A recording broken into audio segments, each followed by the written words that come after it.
Hello दोस्तों, कैसे हैं आप लोग। एक बार वापस से आपका स्वागत है मेरे चैनल में। आज हम आपके लिए लेके आए हैं इंडियन पॉलिटी का एक नया टॉपिक का नाम है भारत के संविधान का मूल ढांचा, या फिर हमारे अंग्रेजी में कहें तो basic structure of the constitution. तो इसके बारे में आज ठीक से चर्चा करेंगे।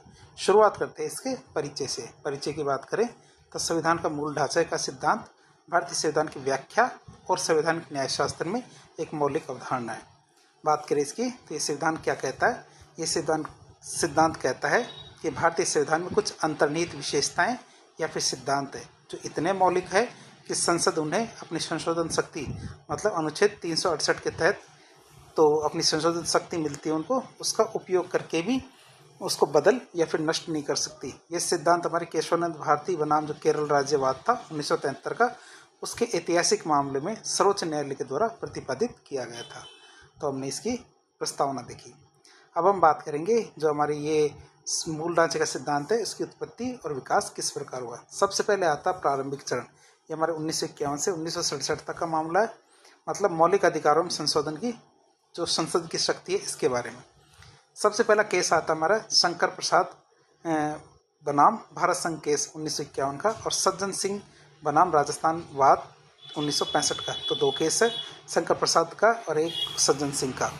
तो इन मामलों में सर्वोच्च न्यायालय ने माना कि संसद के पास संविधान मतलब 368 के तहत की बात कर रहे हैं, तो संसद के पास संविधान को संशोधित करने की शक्ति में मौलिक अधिकार भी शामिल है कि वो मौलिक अधिकारों में भी संशोधन कर सकते हैं। तो न्यायालय ने अनुच्छेद 13 को केवल साधारण कानूनों पर लागू माना, न कि संवैधानिक संशोधनों पर। मतलब अनुच्छेद 13 की बात करते हैं जो हमारे कानूनों को मौलिक अधिकारों का उल्लंघन करने से रोकता है। तो बात करें इसकी, इसमें प्रारंभिक चरण में क्या बताया गया। इन मामलों में सर्वोच्च न्यायालय ने माना कि संसद के पास संविधान को संशोधित करने की शक्ति में मौलिक अधिकार भी शामिल है कि मौलिक अधिकारों में भी संशोधन कर सकते हैं। न्यायालय ने अनुच्छेद 13 की बात की तो 13 को केवल साधारण कानूनों तक लागू माना, न कि संवैधानिक संशोधनों पर। बात करें अगले की, अगला होता हमारा गोलकनाथ बनाम पंजाब राज्यवाद 1967 का। तो मौलिक अधिकारों को संशोधित नहीं किया जा सकता इसके अनुसार। तो इस मामले में सर्वोच्च न्यायालय ने अपने पहले के फैसले को पलटते हुए फैसला सुनाया कि संसद मौलिक अधिकारों में संशोधन नहीं कर सकती। न्यायालय ने कहा कि मौलिक अधिकार अतिक्रामक और अपरिवर्तनीय है। क्या मौलिक अधिकार क्या अतिक्रामक और अपरिवर्तनीय है, मतलब इसका अतिक्रमण नहीं किया जा सकता, साथ ही साथ ये अपरिवर्तनीय है। और अनुच्छेद 368 के तहत किया गया संशोधन भी अनुच्छेद 13 के तहत कानून की परिभाषा में आता है।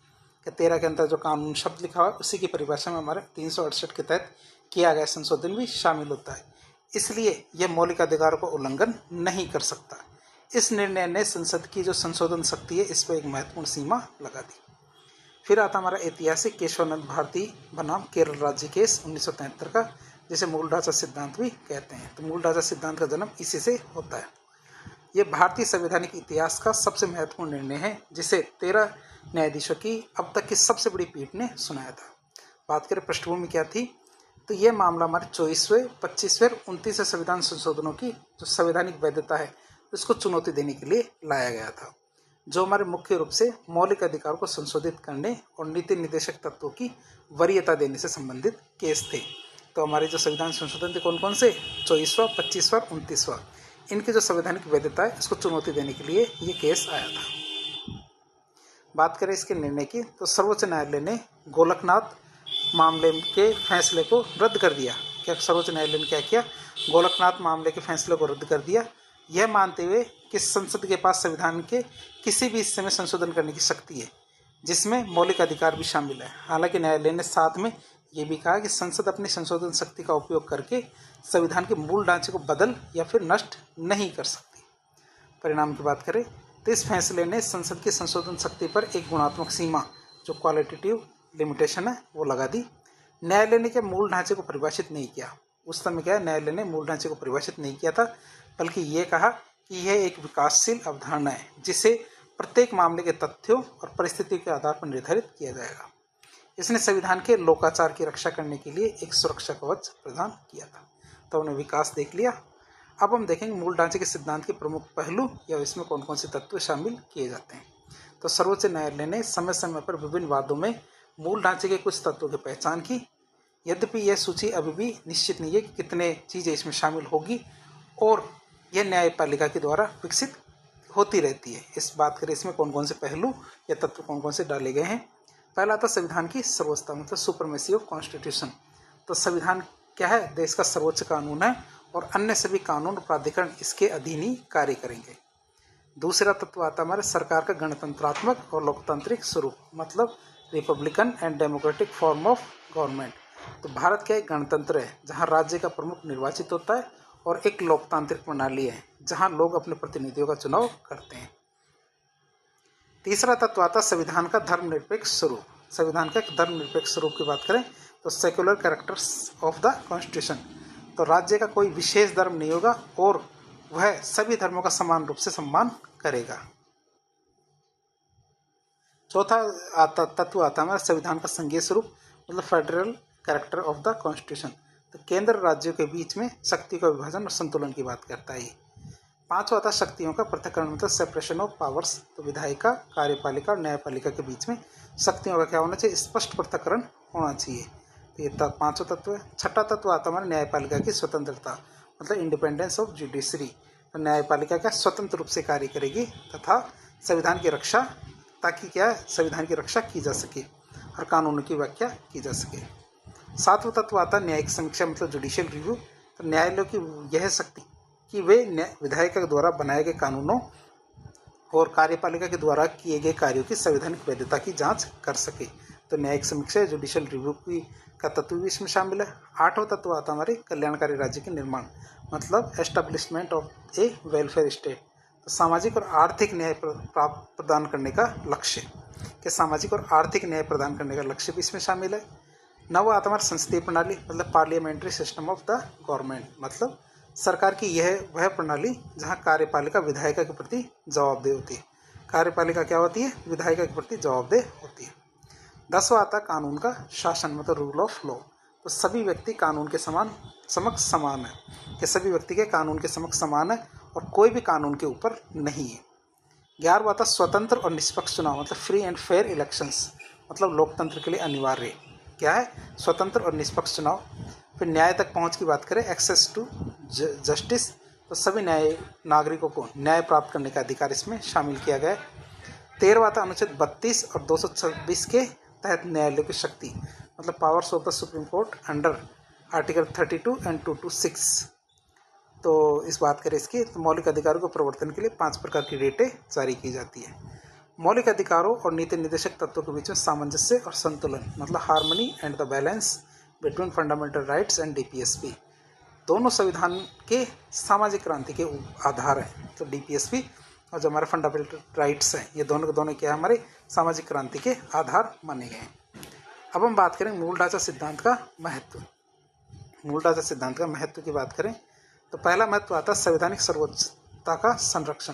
तो इसने क्या किया है? संविधान की सर्वोच्चता को बनाए रखा और संसद को असीमित संशोधन शक्ति प्राप्त करने से रोका है।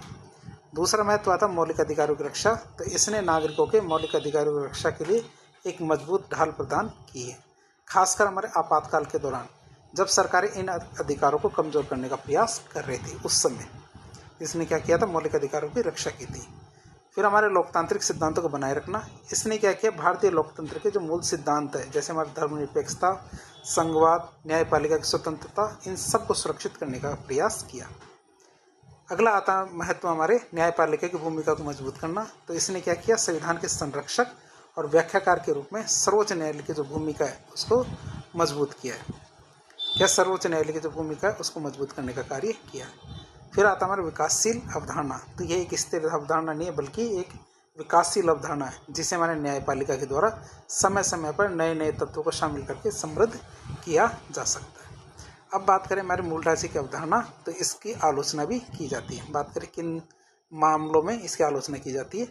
पहली बात है अस्पष्टता। आलोचकों का तर्क है कि मूल ढांचा की अवधारणा अस्पष्ट है और स्पष्ट रूप से परिभाषित नहीं है, जिससे क्या है? न्यायपालिका को अत्यधिक शक्ति मिल जाती है। फिर न्यायपालिका की अति सक्रियता, जुडिशियल ओवररीच की बात करें तो कुछ लोगों का मानना है कि यह सिद्धांत न्यायपालिका को विधायिका के क्षेत्र में अतिक्रमण करने की अनुमति देता है। यह सिद्धांत क्या करता है? न्यायपालिका को विधायिका के क्षेत्र में अतिक्रमण करने की अनुमति देता है, जिससे हमारी सरकार की लोकतांत्रिक रूप से चुनी हुई शाखा की शक्ति कम होती है। एक और कमी बताते हैं, हमारे अलोकतांत्रिक है ये क्या है हमारे लोकतांत्रिक मतलब आलोचना का तार्किक न्यायपालिका जो कि निर्वाचित नहीं है, उनको संविधान के किस हिस्से को संशोधित नहीं किया जा सकता यह तय करने की शक्ति देना अलोकतांत्रिक है। कि हम न्यायपालिका को ये शक्ति दे दें कि संविधान के कौन से हिस्से में संशोधन करना है, कौन से हिस्से में संशोधन नहीं करना है, ये शक्ति यदि न्यायपालिका को दिया जाना, जबकि वो तो निर्वाचित भी नहीं है, ये एक तरह की अलोकतांत्रिक शक्ति देना है। फिर लचीलेपन की कमी, तो इस संविधान के लचीलेपन को कम करता है। ये क्या करता है, संविधान के लचीलेपन को कम करता है, जिससे बदलते समय के साथ अनावश्यक जो संशोधन है उनको लागू करना मुश्किल हो सकता है। तो इस तरह हमने देखा। अब देखें ओवरऑल रूप में, निष्कर्षित रूप में देखें मूल ढांचे के सिद्धांत की। तो इन आलोचनाओं के बावजूद मूल ढांचे का सिद्धांत भारतीय संवैधानिक कानून में एक महत्वपूर्ण मील का पत्थर है। इसने क्या किया, संविधान के लोकतांत्रिक और कल्याणकारी आदर्शों की रक्षा करने में एक महत्वपूर्ण भूमिका निभाई है। यह सुनिश्चित करते हुए कि संविधान के मूल सिद्धांत और पहचान अक्षुण्ण रहे, भले ही इसकी विशिष्ट धाराओं को संशोधित कर दिया जाए। इसने क्या, भारत को दुनिया के सबसे लचीले और साथ ही सबसे मजबूत संविधानों में से एक बनाने में मदद की है। तो इस तरह आज के लेक्चर के जरिए हमने भारत के संविधान के मूल ढांचे के सिद्धांत के बारे में ठीक से समझने की कोशिश की। तो इस प्रकार के इन्फॉर्मेटिव वीडियो देखने के लिए हमारे चैनल से जुड़े। वीडियो यदि पसंद आता है तो वीडियो को लाइक करें, चैनल को सब्सक्राइब करें, अपने दोस्तों के साथ शेयर करें। धन्यवाद।